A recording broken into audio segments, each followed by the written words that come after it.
Guximi i hirshëm, hirësi, me etër të nderuar, hieropsalt të hirshëm, vëllezër dhe motra më Krishtin. Në korat më të vështira dhe në ditët më të errta, duhet një zë i fortë, një zemër që nuk të rënditet për të thënë të vërtetën nga njëra anë dhe për t'i ngushëlluar të gjithë nga ana tjetër. Sa herë në historinë njerëzore, pllakoste sundimi i tiranëve dhe mizotronte errësira e paditurisë, shpresa e njerëzve mbakej dhe fuqia për të reaguar ishte vagullt. Por Perëndia nuk e braktis asnjëherë popullin e tij. Gjatë kohës së dhjatës së vjetër, ai dërgonte profetët e tij jo vetëm si qortues të padrejtësive, por madje edhe si ngushëllues dhe drejtues të popullit të zgjedhur të tij. Të mos ligështohemi, Perëndia nuk i braktis ata që janë në pikëllim, por është i pranishëm në vuajtjen tona dhe na ngushëllon, thot Shën Bujar i Hirshëm. Njeriu që kujtojmë sot është një shenjtë që ndriçoi në korat më të vështira për të gjithë popujt e Ballkanit. Gjëja e parë që ai vuri re ishte padituria e njerëzve. Por ata nuk e dinin as të shkruanin dhe as të lexonin, dhe kjo u vështirëson jetën. Dhe dalja nga errësira ishte pamundur për ajat. Zelli për shtëpinë tënde më ëngri, thot profeti tek psalmet.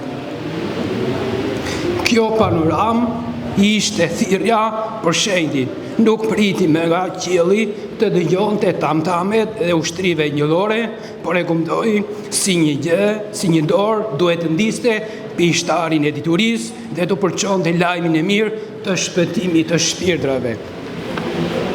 Shpirti i shenjtë ndriçon mendjen, thot Shën Vasili i Madh, që t'u ofronte të tjerëve dritë, duhej së mbarja i vet të zotronte këtë dritë, i përgjigjet pozitivisht thirrjes.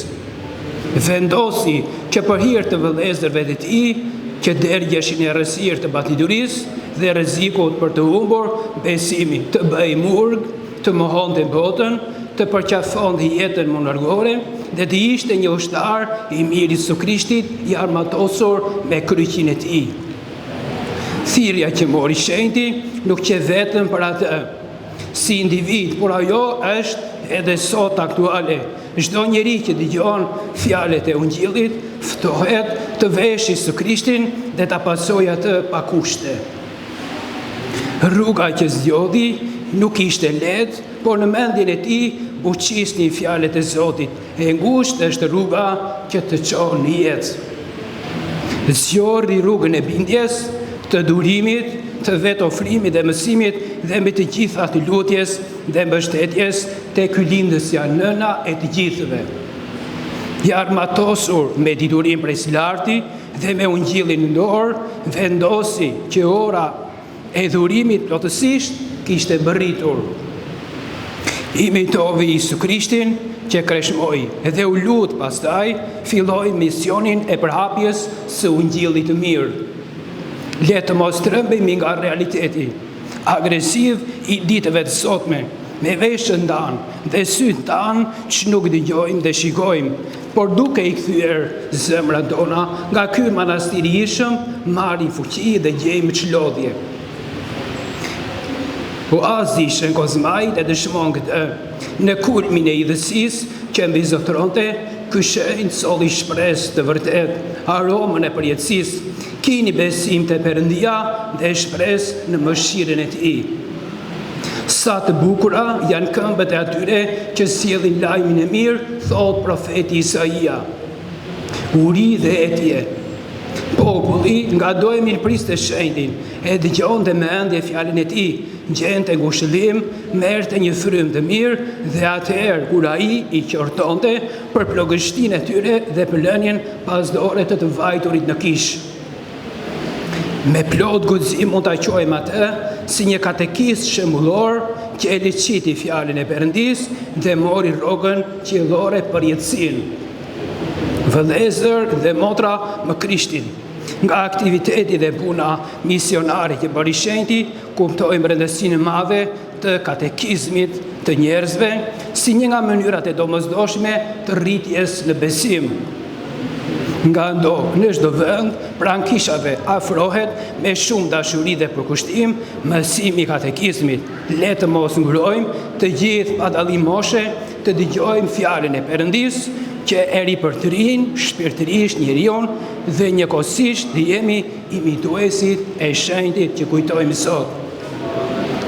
Luma ata që janë të uritur dhe të hetur për drejtësi, thot Zoti në lumërimet në mal. Të gjithë ne që jemi mbledhur sot në këtë panajir të hishëm, le të sjellim në mendjen tonë punën e madhe që ky shenjt bëri dhe të jemi shumë falënderues, sepse falët i sot shumë shpirtra janë akoma të krishterë. Le ta çmojmë dhe të mos e harrojmë, sepse të gjithë jemi të mirë thirrur për të qenë falënderues për këtë dhuratë të madhe që Perëndia dërgoi në momentet më të vështira. Falenderoj Perëndin për gjithçka dhe besoj për kujdeset e tij inore, thot shënjektari Pendapojës. Një tjetër veçori e shenjtit është veçoribërja, që në gjalljet e tij janë të njohura rastet kur ai me anë të lutjes ju kthente shëndetin atyre që me dashje ose pa dashje e trazonin kryqin që ai vendoste pas predikimeve që mbante, sigurisht pasi pendoheshin. Në mbar trevën e Mezekjes janë akoma të gjalla profecitë e Shënkozmaj, të mirë dëgjuara, të mirë mësuara, të transmetuara brez pas brezi.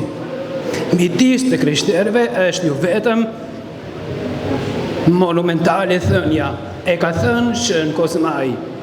Detyra jonë si të krishterë është të mos i harrojmë shenjtet e Perëndis, jo vetëm t'i vizitojmë kishat e tyre në ditët e panajireve, por sa më shpesh të mundemi, sepse për ne janë shembull i gjallë i transformimit që bën hiri i Perëndis triadik.